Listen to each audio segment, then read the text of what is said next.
ओम नमः शिवाय। मित्रों, मैं आचार्य चंद्र प्रकाश परम कल्याण साधन यूट्यूब चैनल में आप सभी का हार्दिक स्वागत करता हूं। हमारी आज की चर्चा का विषय है कि अपनी पत्नी को किन स्थानों पर अकेला नहीं छोड़ना चाहिए, किन लोगों के बीच में अकेला नहीं छोड़ना चाहिए।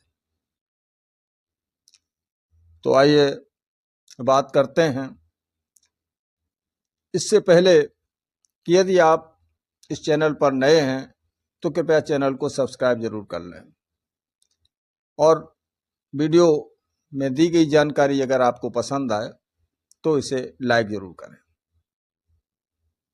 तो इस चीज को अच्छे तरीके से समझने के लिए हम एक कहानी का सहारा लेते हैं, एक कथा का सहारा लेते हैं, जिससे समझने में बहुत आसानी होगी।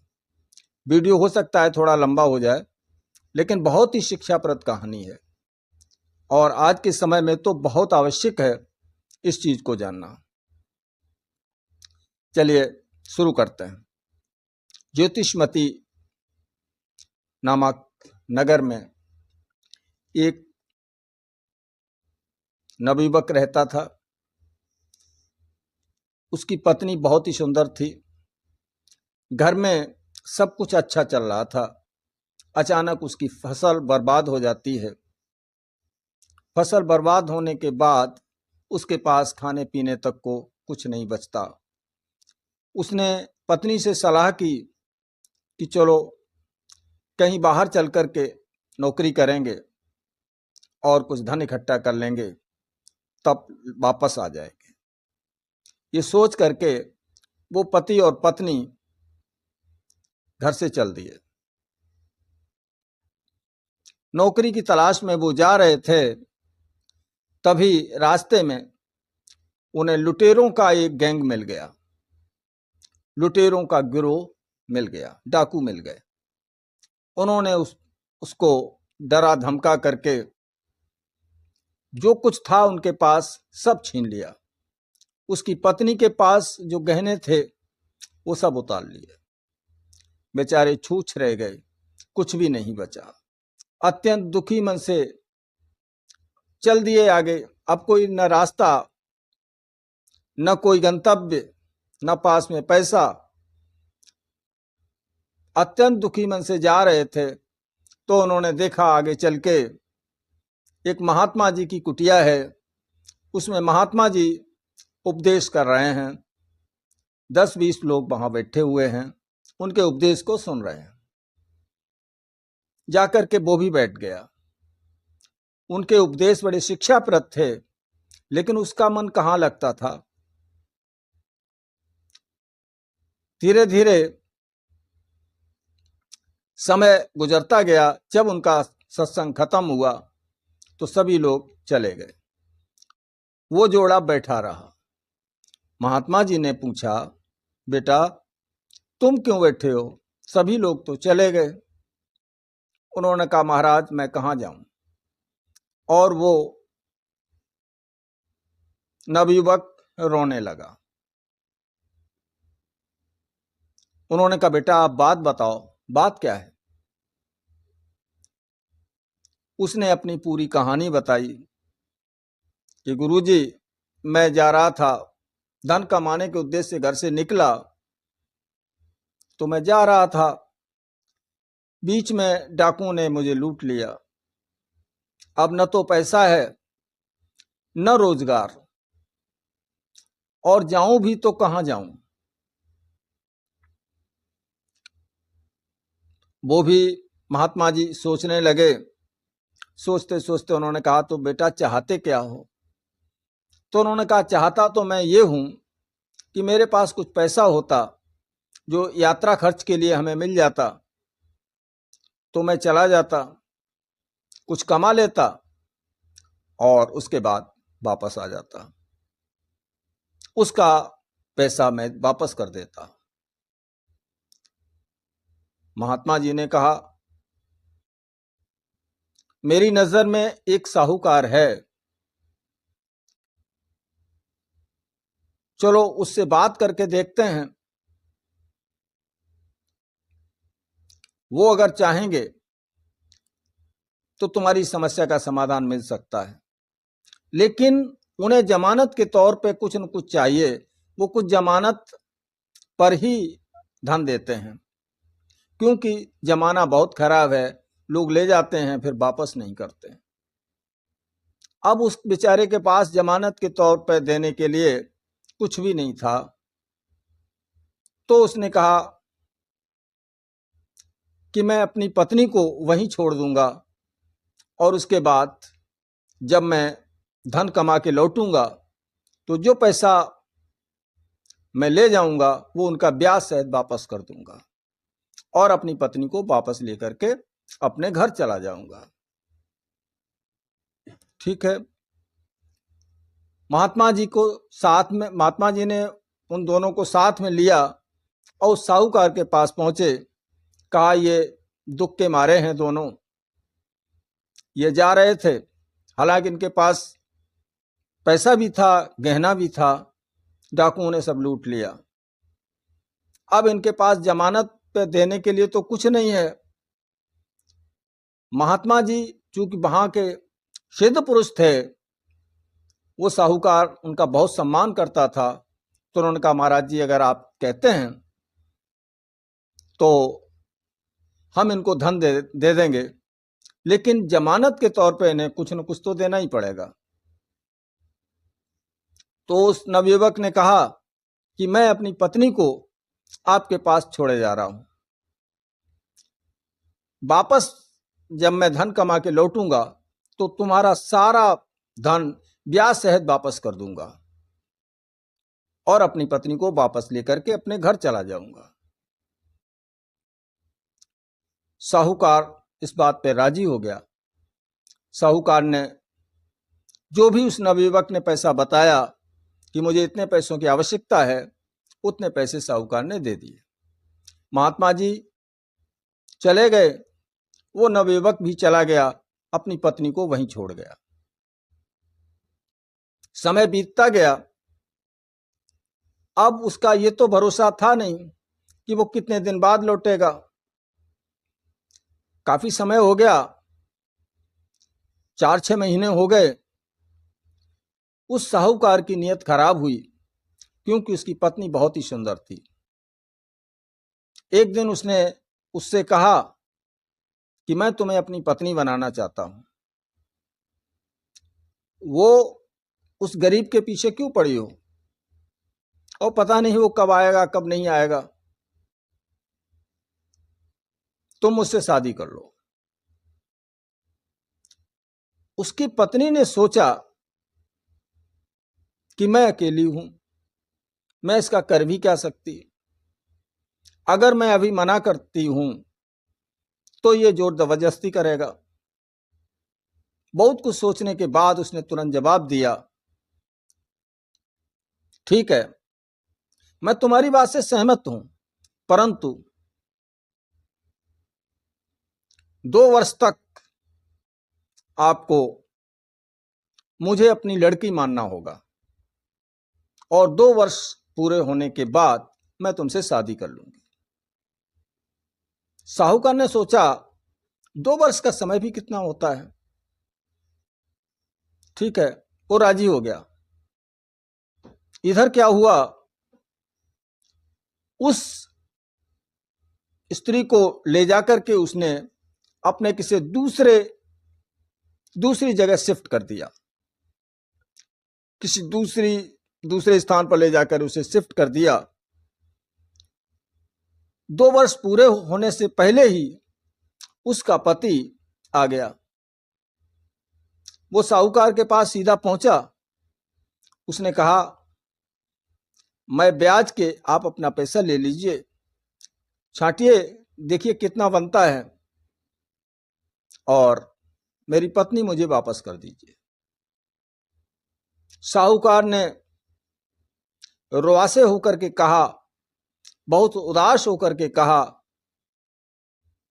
भाई तुम्हारी पत्नी तो मैं वापस नहीं कर सकता, क्योंकि वो अब इस दुनिया में ही नहीं है, वो मर चुकी है। उसको एक ऐसी खतरनाक बीमारी लगी मैंने काफी इलाज भी कराया उसका, जिसका गवाह वैद्य भी है। जिन वैद्य जी से मैंने इलाज कराया, और मैं उससे बचा नहीं सका। अब जो पैसा मैंने दिया वो मैं माफ करता हूं, और आप मुझे माफ कर दो। उस नवयुवक के पैरों तले जमीन खिसक गई। उसने सोचा ये क्या हो गया। वो तुरंत गया, एक आशा की किरण लेकर के उन्हीं महात्मा जी के पास। पूछा महात्मा जी ने, बेटा लौट आए क्या? हाँ लौट आया। का पत्नी कहाँ है? पैसा उनका दे दिया।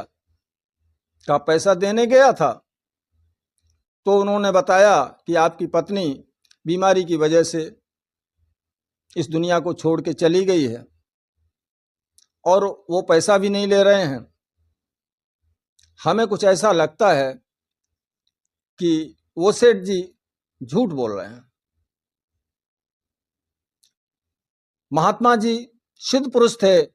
उन्होंने ध्यान से देखा, अंतर ध्यान किया, और जब उन्हें पता लगा कि वास्तव में ये सेठ झूठ बोल रहा है, तो उन्होंने कहा बेटा तुम जाओ राजा के पास, और राजा से इसकी शिकायत करना। कहना सेठ से मैंने पैसे लेकर के गया था, अपनी पत्नी को छोड़ गया था इसके पास, और अभी ये बहाना बना रहा है, पत्नी को देना नहीं चाहता, कहता है बीमारी से वो खत्म हो गई। राजा ने तुरंत उस सेठ को बुलाया, कहा क्यों भाई क्या बात है? तो वो सेठ रोने लगा। उसने कहा महाराज मैंने उसकी बहुत चिकित्सा कराई, लेकिन मैं उसे बचा नहीं पाया। तो उन्होंने कहा किस वैद्य से कराई थी? उसे बुलाओ। वैद्य को बुलाया। अब उसने ये सब सेट कर रखे थे, वैद्य से कह रखा था, वैद्य को पैसा दे रखा था इस बात के लिए कि तुम्हें ऐसे ऐसे बोलना है। पहले से ही उसने ये सेटलमेंट अपना कर रखा था। गया, वैद्य गया, वैद्य से पूछा तुमने इलाज किया था? कहा हाँ महाराज हमने इलाज किया था। फिर कहा कि वो बची नहीं। कहा अच्छा। तो उसने फिर सेठ से पूछा कि ये बताओ उसकी अंतिम संस्कार किसने किया था, कौन कौन लोग थे? उसने 4 आदमी लाकर के खड़े किए। कहा महाराज ये लोग थे। उनको भी समझा दिया, उनको भी पैसे दे दिए। कहा तुम्हें ये बोलना है। राजा के सामने आकर के उन चारों ने बोल दिया, कहा कि मैंने संस्कार किया था इनका। कहा अच्छा। राजा ने कहा मामला तो सही है।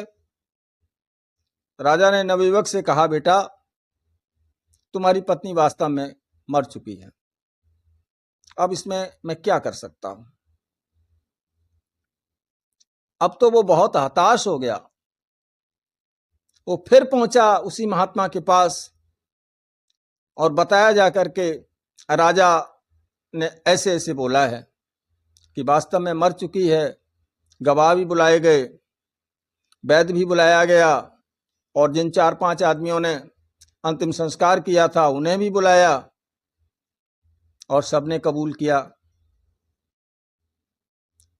तो उस महात्मा ने फिर देखा ध्यान से, कहा ये झूठ बोल रहा है, और वैद्य भी झूठ बोल रहा है, साथ ही वो 5 आदमी भी झूठ बोल रहे हैं। कहा अच्छा। तो उन्होंने कहा तुम जाओ राजा के पास एक बार फिर, और राजा से ये कहना ये मामला बिल्कुल झूठा है, बनाया हुआ है। आप मुझे 3 घंटे के लिए राजा बना दें। 3 घंटे बाद मैं हट जाऊंगा, और 3 घंटे के लिए मुझे राजा के पूरे अधिकार दे दिए जाएं, और मैं इस विवाद का हल निकाल दूंगा। यह मामला बिल्कुल झूठा है। महात्मा सिद्ध पुरुष थे, राजा अच्छे तरीके से जानते थे। तो उन्होंने कहा ठीक है, महाराज जी की ऐसी इच्छा है तो मैं तो सुलझा नहीं सका इस विवाद को, महाराज जी सुलझा दें। तो वो जो है उन्होंने उस महात्मा को 3 घंटे के लिए राजा बना दिया। अब वो राजा बन गया। उसने बुलाया साहूकार को, कहा हाँ क्या बात थी? तो उन्होंने कहा महाराज बीमारी से खत्म हो गए थे। कहा अच्छा कोई बात नहीं, तुम जाओ घर। वैद्य को बुलाया, कहा कौन वैद्य, किसने इलाज किया था? कहा फला वैद्य ने किया था। बुलाया उस वैद्य को, कहा क्या आपने उसका इलाज किया था? कहा हाँ महाराज मैंने इलाज किया था। तो उस इलाज में तुमने दवाई दी थी? कहा हाँ दवाई दी थी। तो वो ये सेठ जो है उस लड़की को आपके पास ले गया था? कहा ना ले तो नहीं गया था। कि फिर तुम आए थे घर पे? कहा मैं भी नहीं आया था, सेठ जी गए थे और सेठ जी ने जो है हमको बताया ये लक्षण है, उसके आधार पे हमने दवा दे दी। कहा अच्छा, तो इसका मतलब ये है कि तुमने बगैर सोचे समझे, बगैर मरीज को देखे दवा दे दी और वो दवा नुकसान कर गई और इसकी पत्नी खत्म हो गई। तो इसका मतलब है तुम्हें दंड दिया जाए, तुम दंड के पात्र हो, तुमने जानबूझ के उसे मार डाला, इसको 100 कोड़े लगाए जाएं। महात्मा ने आदेश फरमा दिया। सैनिकों ने आकर के कोड़े बरसाने जैसे ही शुरू किए। वैद्य कहने लगा नहीं महाराज, न तो मैंने इलाज किया न मैंने दवा दी। कहा फिर क्या हुआ? कहा इन्होंने मुझे 500 स्वर्ण मुद्राएं रिश्वत के तौर पे दी थी, कहा था तुम्हें ये बोलना है, न कोई दवा दी गई है ना कुछ। अच्छा, तो उसे छोड़ दिया। फिर वो 5 आदमी बुलाए गए। कहा तुमने अंतिम संस्कार किया था? कहा किया था। डेड बॉडी देखी थी? कहा हाँ देखी थी। तो ये देखा था, उसका चेहरा देखा था? का चेहरा ढका हुआ था। का चेहरा ढका हुआ था। तो तुमने ये कैसे जान लिया ये सेठ जी का ही कोई है रिलेटिव? तुम भी दंड के पात्र हो, लगाए जाए इनके 100 कोड़े। जब उन पे कोड़े पड़े तो उन्होंने कहा महाराज मुझसे झूठ बुलवाया गया था, आग तो लगा ही गई थी लेकिन डेड बॉडी ही नहीं थी, कपड़ा पड़ा हुआ था सिर्फ।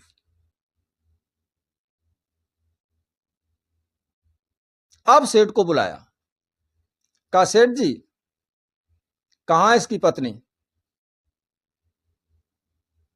तुम्हारा सारा कुछ पर्दाफाश हो गया है, तुमने झूठ बोला, तुमने लालच में आकर के इस व्यक्ति को परेशान किया, इसकी पत्नी को गायब किया, इसकी पत्नी को ला करके दो, कहां है? तुम्हें 20 वर्ष की सजा दी जाएगी और जेल में डाल दिया जाएगा। अब जेल के भय से वो तुरंत जो है उसकी पत्नी को ले आया। उसके बाद में भी महात्मा ने कहा कि तुम इस लायक नहीं हो कि तुम पे विश्वास किया जाए, ऐसे व्यक्ति समाज के लिए कलंक होते हैं, तुम्हें सजा तो निश्चित दी जाएगी। और उसको जेल में डाल दिया गया। तो मित्रों, उसकी पत्नी उसे प्राप्त हो गई। लेकिन इस कहानी से हमें शिक्षा क्या मिलती है? इस कहानी से हमें यह शिक्षा मिलती है